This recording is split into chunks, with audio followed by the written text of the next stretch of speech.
বাংলাদেশে অস্থির পরিস্থিতি এবং সে কারণে আগরতলা থেকে ঢাকা হয়ে কলকাতা রেল প্রকল্প বিষবাও জলে। এই রেল প্রকল্প অনির্দিষ্টকালের জন্য স্থগিত। রেল প্রকল্প চালু হলে কমতো ত্রিপুরা থেকে কলকাতার যে দূরত্ব, সেই দূরত্ব প্রকল্প বাস্তবায়িত হলে দূরত্ব কমে হতো 550 কিলোমিটার। আরও একবার জানাবো আপনাদেরকে, অস্থির পরিস্থিতি বাংলাদেশে এবং সে কারণেই আগরতলা থেকে ঢাকা হয়ে কলকাতার যে রেল প্রকল্প, সেই রেল প্রকল্প বর্তমানে বিষবাও জলে।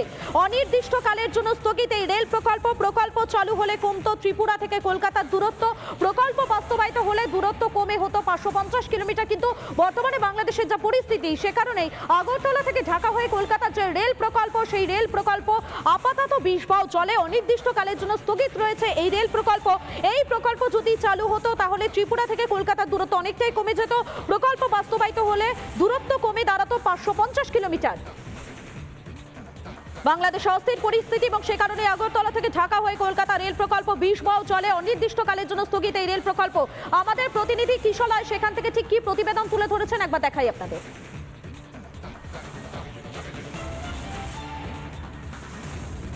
বাংলাদেশের মধ্যে অত্যন্ত গুরুত্বপূর্ণ একটি ট্রেন প্রজেক্টের বিষয়ে সাইন করা হয়েছিল, মৌ স্বাক্ষর করা হয়েছিল এবং সেই প্রজেক্টের কাজও এগিয়েছিল।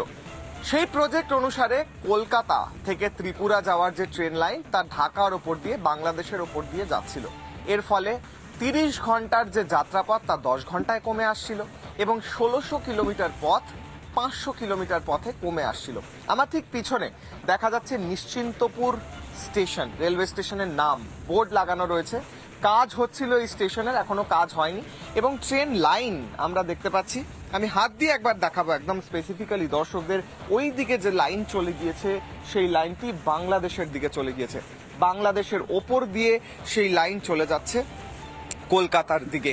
অর্থাৎ ত্রিপুরা থেকে কলকাতা বা পশ্চিমবঙ্গে ট্রাভেল করার যে সময়, আগরতলা থেকে কলকাতা যাওয়ার যে সময়, তা 30 ঘন্টা থেকে কমে 10 ঘন্টা হয়ে যাওয়ার কথা ছিল এই স্টেশনের কাজ হয়ে যাওয়ার পর। এবার আমি স্টেশনটি একবার দর্শকদের দেখানোর চেষ্টা করব। সিঁড়ি দিয়ে নেমে একটু যদি নেমে আসে, আমার ভিডিও জার্নালিস্ট অমিত শেঠ সেই ছবি দেখাচ্ছে। আমার ঠিক বাঁদিকে সেই নিশ্চিন্তপুর রেলওয়ে স্টেশন রয়েছে, আন্ডার কনস্ট্রাকশন। আমরা স্টেশনের ভেতর যাব, গিয়ে সেই ছবিও দেখাবো। সেখানে দেখা যাচ্ছে এই মুহূর্তে দাঁড়িয়ে সেই আন্ডার কনস্ট্রাকশন রেলওয়ে স্টেশন।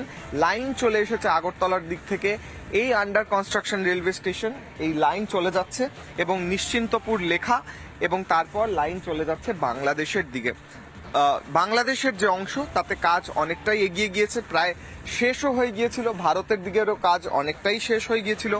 কিন্তু এখন প্রশ্ন উঠছে যে এই মুহূর্তে দাঁড়িয়ে বাংলাদেশের পরিস্থিতি যা, তারপরে আদৌ এই ট্রেন লাইন খুলবে কিনা।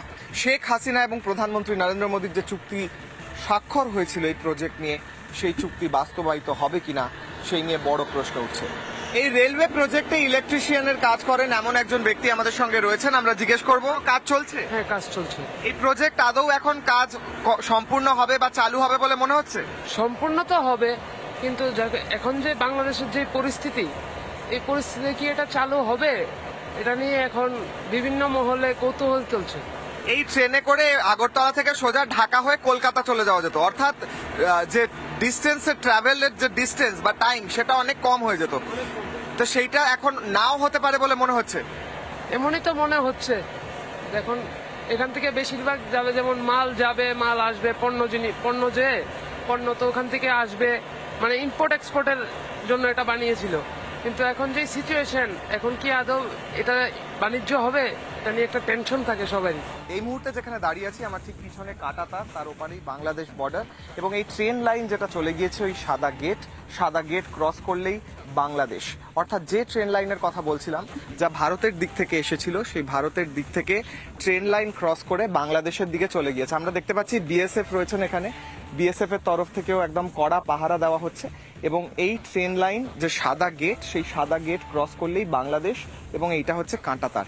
বিএসএফ এর তরফ থেকে এখানে কড়া নজরদারি চলছে এবং এই কাঁটাতারের বর্ডারের কাছে যদি আমি যাই, এই কাঁটাতারের বর্ডারের ওপারেই ঠিক বাংলাদেশ রয়েছে এবং এই রাস্তা, এবং ওখানে ট্রেন লাইন দেখা যাচ্ছে, ওই সাদা গেট, এখান থেকে দরজা খুলবে, গেট খুলে যাওয়ার কথা ছিল এবং ট্রেনটি বাংলাদেশের দিকে যাওয়ার কথা ছিল। কিন্তু এই মুহূর্তে বাংলাদেশের পরিস্থিতি পরিবর্তন হওয়ার কারণে আদৌ এই প্রজেক্ট সফল হবে কিনা, ভারত এবং বাংলাদেশের মধ্যে এই যোগাযোগ সম্ভব হবে কিনা এবং ভারত আগরতলা থেকে কলকাতা যাওয়ার এই পথ মসৃণ হবে কিনা সেই নিয়ে প্রশ্ন উঠছে।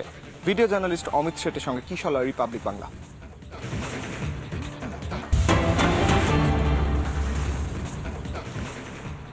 জেহাদি আন্দোলনে চলছে বাংলাদেশ, বাংলাদেশে হিন্দুদের ওপর আক্রমণ, হিন্দুদের বাড়ি ঘর মন্দিরে আগুন। পরিস্থিতি নিয়ে স্বরাষ্ট্রমন্ত্রীর কাছে উদ্বেগ প্রকাশ, শাহকে দ্রুত ব্যবস্থা নিতে আবেদন বিরোধী দলনেতা শুভেন্দু অধিকারী। আরো একবার জানাবো আপনাদেরকে, জেহাদি আন্দোলনে চলছে বাংলাদেশ, বাংলাদেশে হিন্দুদের ওপর আক্রমণ, হিন্দুদের বাড়ি ঘর এবং মন্দিরে আগুন। পরিস্থিতি নিয়ে স্বরাষ্ট্রমন্ত্রীর কাছে উদ্বেগ প্রকাশ, শাহকে দ্রুত ব্যবস্থা নিতে আবেদন বিরোধী দলনেতার। বাংলাদেশে বর্তমান পরিস্থিতি এবং জেহাদি আন্দোলনের জেরে চলছে বাংলাদেশ, বাংলাদেশে হিন্দুদের ওপর আক্রমণ, হিন্দুদের বাড়ি ঘর মন্দিরে আগুন। পরিস্থিতি নিয়ে স্বরাষ্ট্রমন্ত্রীর কাছে উদ্বেগ প্রকাশ, শাহকে দ্রুত ব্যবস্থা নিতে আবেদন বিরোধী দলনেতা শুভেন্দু অধিকারী। বাংলাদেশে হিন্দুদের উপর আক্রমণ, জেহাদি আন্দোলনে চলছে বাংলাদেশ, হিন্দুদের বাড়ি ঘর মন্দিরে আগুন। পরিস্থিতি নিয়ে স্বরাষ্ট্রমন্ত্রীর কাছে উদ্বেগ প্রকাশ, শাহকে দ্রুত ব্যবস্থা নিতে আবেদন বিরোধী দলনেতা শুভেন্দু অধিকারী।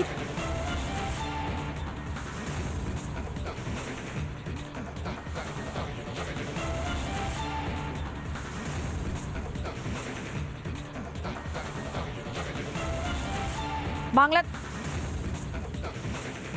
जो हालत हुआ है सीए कानून का, जो जरूरत सबको स्वीकार करना पड़ेगा, इसलिए सीए कानून बना था।